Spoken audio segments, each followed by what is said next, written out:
Hey dear viewers, here's a challenge for you. What do you get when you mix a 555 timer, a busted audio jack, and a long ass train ride?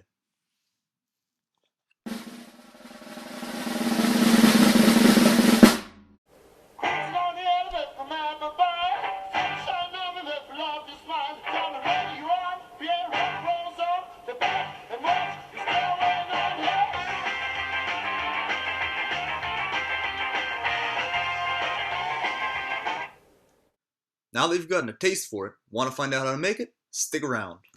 Alright, so as can be seen in the circuit diagram, this circuit consists of essentially a modified 555 timer as-stable multivibrator with an audio low-pass filter on the output.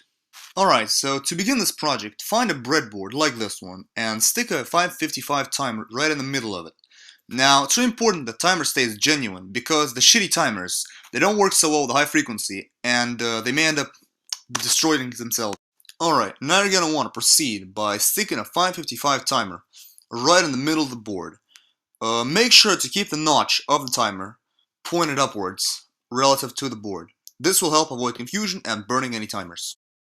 Alright, proceed by attaching an extension wire to pin 1.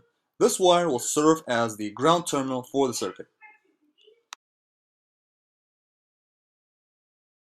Proceed by connecting pins 2 and 6 using a bent wire.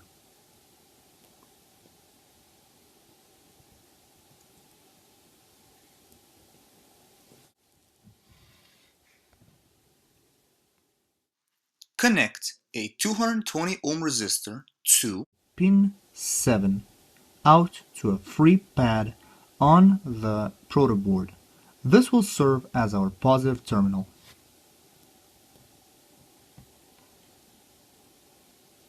Make sure to keep the positive and negative terminals aligned for simplicity. attach an extension piece From the negative rail over to the other side of the board. Make sure that the negative and positive rails do not touch each other. Otherwise, a short circuit will be created, which can damage the power supply. Proceed by attaching an extension piece to pin 8 to the positive rail or the other end of the 220 ohm resistor.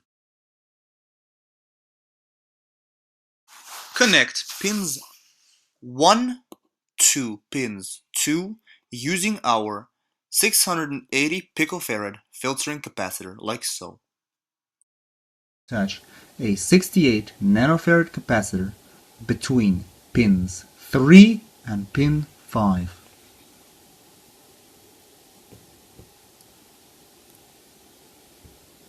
Proceed by attaching a 100 microfarad capacitor to pin 5.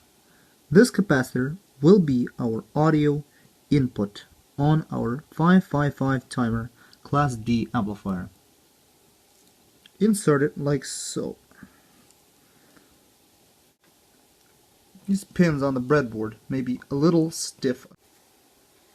Proceed by attaching a filtering capacitor between pins 3 and pins 1. Note, this filtering capacitor has a value of 4.7 nanofarads and is honestly optional. It is helpful for cleaning up some distortion in the audio caused by the high frequencies.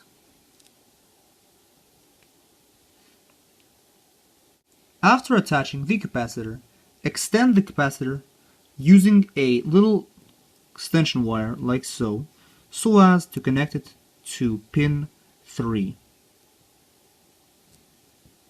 On the extended pin 3, connect a 220 microfarad capacitor. This will be our audio output. Connect it like so, making sure to have the positive rail of the capacitor face pin 3, or I should say be connected to it. Alright, ladies and gentlemen, congratulations. We have successfully assembled our circuit. Now that the circuit's ready to be tested, let's turn on my 1 kHz sine wave generator. And shit. The circuit's not working. Time for troubleshooting. Alright, so after some intense troubleshooting, the culprit was found. Do you see these 3 bars on the circuit board where they're a little charred? Turns out, they're actually fused together, and that's why the circuit didn't work. Alright, so to alleviate this problem, I've assembled the same circuit on another board. Alright, so let's test this circuit out. Alright, so as can be seen here, I am feeding the circuit a 1 Hz sine wave, and now it's definitely working on this board. Let's try with some audio.